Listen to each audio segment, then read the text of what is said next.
বিবাহ বন্ধ কৰাৰ পোষকতা কৰিছে টাৰ্গেট নিয়া নেকি?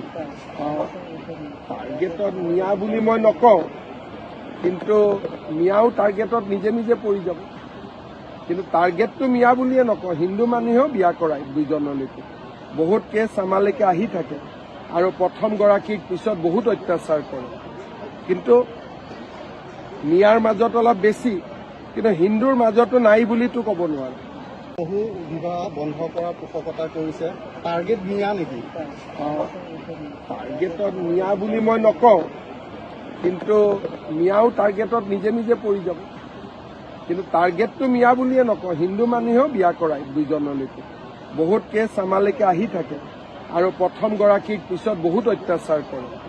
কিন্তু মিয়াৰ মাজত অলপ বেছি, কিন্তু হিন্দুৰ মাজতো নাই বুলিতো ক'ব নোৱাৰো। বহু বিবাহ বন্ধ কৰাৰ পোষকতা কৰিছে টাৰ্গেট নিয়া নেকি? টাৰ্গেটত নিয়া বুলি মই নকওঁ, কিন্তু মিয়াও টাৰ্গেটত নিজে নিজে পৰি যাব।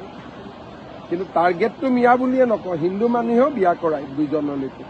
বহুত কেছ আমালৈকে আহি থাকে আৰু প্ৰথম গৰাকীক পিছত বহুত অত্যাচাৰ কৰে। কিন্তু মিয়াৰ মাজত অলপ বেছি, কিন্তু হিন্দুৰ মাজতো নাই বুলিতো ক'ব নোৱাৰো। মই ইয়াৰ ওপৰত কমেণ্ট দিব খোজা নাই। চাৰ্জশ্বিট দিয়াৰ পিছতেই তাত চৰকাৰী আপোনালোকে একশ্যন দেখা পাব। 10 তাৰিখে চাৰ্জশ্বিট দিব, 8তে দিয়াৰ প্ৰচেষ্টা। 8 ডিচেম্বৰ। 8 ডিচেম্বৰতে দিয়াৰ প্ৰচেষ্টা। কিবা কাৰণত 10 তাৰিখ গ'ল। তেতিয়ালৈকে মই সমাধিত চকু দিয়া নাই।